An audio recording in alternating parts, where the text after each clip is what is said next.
Now that we know the importance and we've got a sense of what a statement of cash flow is, let's take a look at the example. Here is an example of cash flow statement.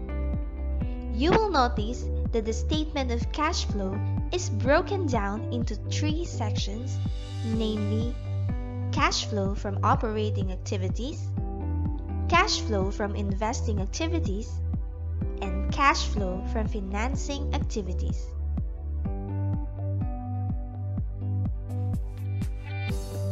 Let's look at what each section of the cash flow statement. Main component of cash flow statement. First one, cash flow from operating activities. Cash flow from operating activities is an important benchmark to determine the financial success of a company's core business activities. For most small businesses, operating activities will include most of your cash flow. For instance, if you run a bakery shop, operating activities will include the cash you spend on ingredients and labor, and the cash you earn from selling cakes. Cash flow from operating activities is cash earned or spent in the course of regular business activity, which is the main way your business makes money by selling product or services.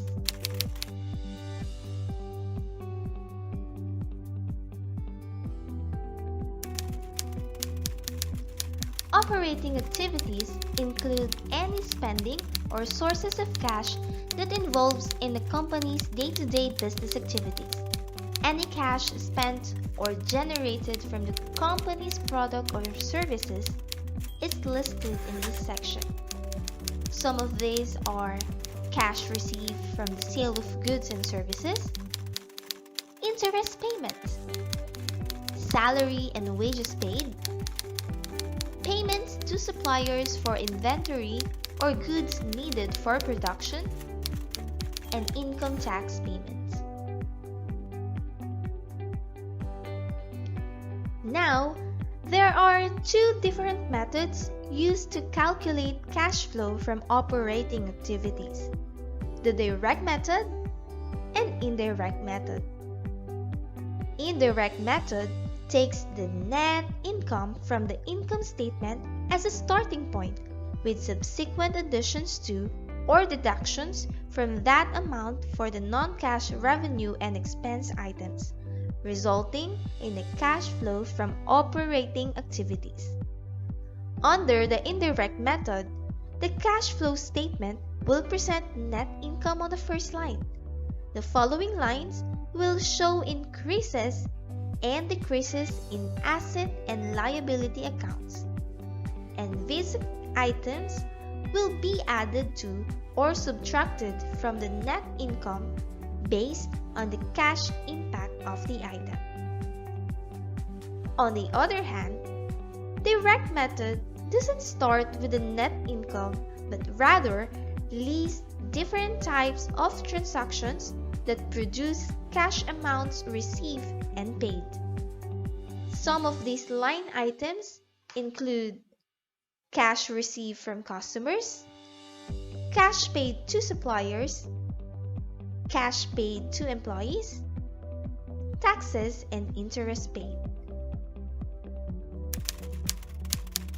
While the direct method is easy to read and provide better insight, it can be very time-consuming to prepare since it required to list all the cash disbursements and receipts, which makes the indirect method a preferred and more commonly used practice. Indirect method is less intuitive but much easier to prepare. Next one is the cash flow from investing activities.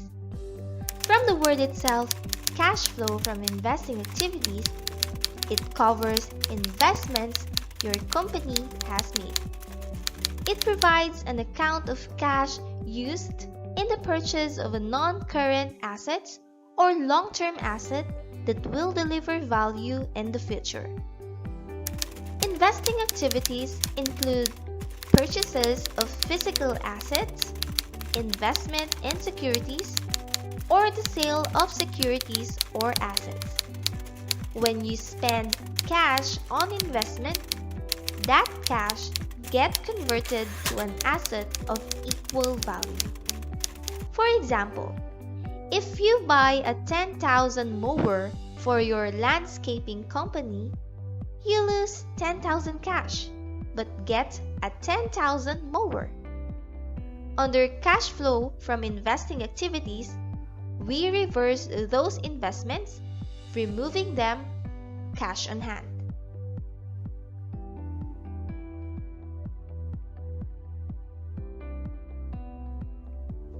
And finally, the cash flow from financing activities.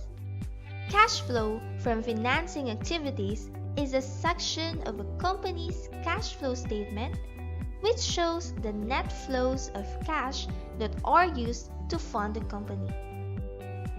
In this section, we can see if the company issued share of stocks, if dividends on existing shares were paid to stockholders, or if the bank loan was taken out or a debt repaid. Other activities that impact the long-term liabilities and equity of the company are also listed in the financing activities section of the cash flow statement. Like all financial statements, the statement of cash flow is only designed to highlight one aspect of operational output. As a result, it is not an indication of an organization's health from a holistic point of view, but instead a snapshot of operational success from one specific perspective. Thank you for listening.